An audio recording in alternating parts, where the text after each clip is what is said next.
খুব ভারাক্রান্ত মনে দুই দিকে আছে। আমার চোখ দিয়ে পানি বেরোচ্ছে যেদিন আমি সেনাবাহিনীকে কথা বলতে যাচ্ছিলাম যে বাচ্চাদের উপরে ইউ ডোন্ট ফায়ার, এবং আমি অত্যন্ত প্রাউড দে ডিড নট, অত্যন্ত গর্বিত।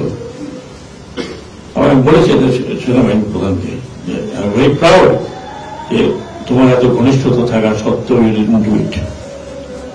আমি আবার এখানে পুলিশ প্রধানদেরও বলবো, আপনারা অতিরিক্ত বল প্রয়োগ করবেন না, যেখানে যেটা বল প্রয়োগ করতে করবেন, অতিরিক্ত বল প্রয়োগ করবেন না। আপনারা যাদেরকে টার্গেট করছেন ইউর চিলড্রেন।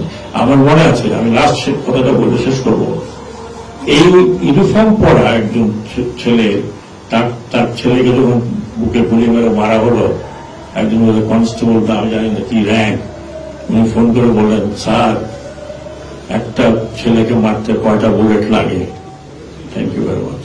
রিপ্রেজেন্টেশন আমি যাই হোক সেক্রেটারিয়েটে আসবে, আমি ওনাদের 100% কথা শুনবো, 100%। আবার আমি ওনাদের ওটা পড়েছি, এমন কোন দাবি ওনারা করেন নাই যে একবার আকাশ চেয়েছেন।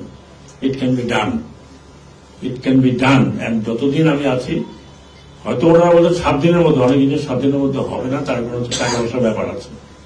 বাট আমি প্রমিস করছি পুলিশদেরকে, আপনাদের যে ডিমান্ড, আপনারা খুব বেশি কিছু চান নাই, চান তারা শুরু চান নাই, উই ক্যান ডু ইট। কিছু কিছু জায়গা হয়তো দেরি হবে, বাট ইমিডিয়েটলি কতগুলো জায়গা আছে, আই উইল ডু ইট ইনশাআল্লাহ। Have faith on me. এবং আপনারা দয়া করে পুলিশ যারা আছেন, আপনারা থানায় ফিরে যান, আপনারা চলে যান সচিবালয়ে। আমরা যদি আসে আমি আলাপ করবো, আপনারাও এটা কভার করতে পারবেন। স্যার, জনগণের উদ্দেশ্য বলছেন যে আরো কতদিন লাগতে পারে, এখন যে প্রস্তুতি চলতেছে সেই প্রস্তুতি স্বাভাবিক, এটা স্বাভাবিক হওয়ার সম্পূর্ণ হাত কিন্তু জনগণের কাছে। জনগণ যদি বিহেভ করে, আপনার ডাকাতি করতে ধরে ফেলেন, আপনার যদি কেউ মাইনরিটি, আপনাদেরই তো সমাজের মধ্যে তারা বাস করে, তারা বাইরে থেকে আসে নাই। আমি রিকোয়েস্ট করব যে যারা এলডারলি আছেন, যারা সিনিয়র আছেন, যারা পলিটিক্স করেন অনেক জায়গায়, আপনারা করেন ভাই, আমাদেরকে হেল্প করেন, আমাদেরকে যত তাড়াতাড়ি আপনি সাহায্য করবেন তত তাড়াতাড়ি আমরা দেশের পরিস্থিতিকে আনতে পারবো, যে আগের মতো ফিরিয়ে আনতে পারবো। আজকে ঢাকা শহরে দেখলাম যে ঢাকা শহর তো আগের মতোই সেরকম আছে। তো সব জায়গায়, বিশেষ করে রাতের বেলা, পুলিশের সাথে সহযোগিতা করুন, পুলিশের সাথে সহযোগিতা করুন। পুলিশের বিচার করা আপনার হাতে না, এটা পুলিশ হেডকোয়ার্টার আছে, তারা করবে, আমরা আছি, আমরা করব, আইন আদালত আছে, করবে। যদি যারা অতিরিক্ত কিছু করেছে তারা ডেফিনেটলি শাস্তির হাতে আসবে, কিন্তু আপনারা করবেন না প্লিজ।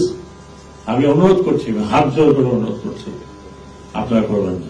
আমি ইন্সপেক্টর জেনারেল সাহেবকে রিকোয়েস্ট করবো, এই যে ছাত্ররা যারা এই সিনসিয়ারলি কাজ করছে, কালকে দেখবেন 3 লাখ টাকা, কত 300 কোটি টাকার নাকি ধরে দিয়েছে, আপনারা পুলিশের তরফ থেকে তাদেরকে সবাইকে সার্টিফিকেট দেবেন। এন্ড দিস সার্টিফিকেট, আমি আমার ছাত্রদের উদ্দেশ্যে, এই সার্টিফিকেট যাতে আপনাদের ক্রেডিটে যায় চাকরির সময় এবং ইলেকশনের সময়, সরি এডুকেশনে, পরীক্ষা এবং সার্ভিস ক্ষেত্রে, এটা যেন মূল্যায়ন হয়। তারা তাদের নিজেদের পয়সা দিয়ে তারা সড়ক সাফ করছে, নিজেদের পয়সা দিয়ে তারা তাদের দেয়াল সুন্দর করছে। এটা সরকারি প্রজেক্ট হলে 400-500 কোটি, 1000 কোটি টাকা লাগতো, তারা নিজেরা করছে। এর সাথে একটা দেশে এর সাথে ভালো এক্সাম্পল হতে পারে না। ভেরি গুড, তারা কোন ট্রেন্ড লোক না, বাট আমার গাড়িও ধরছে, ধরে বলছে ওটা পতাকা আলা, বলে পতাকা থাক যাই তো উপরে, আপনি ডিগি খোলেন, ডিগি খোলো। ডাকলাম আমাকে, ভাই ডিগি খুলতে হবে, কিন্তু আমাকে দেখে বললো না স্যার ঠিক আছে। But I feel very happy, very happy. এটা পুলিশ করতে পারতো না, এরা করছে। এরা তো আপনার কাছ থেকে চান্দা নেয় না, এত কোনো দোকানে যাওয়া বলো না আমাকে খাবার দাও, they eat their own food, they bring their own money, এবং এই রং কিনে রং করছে।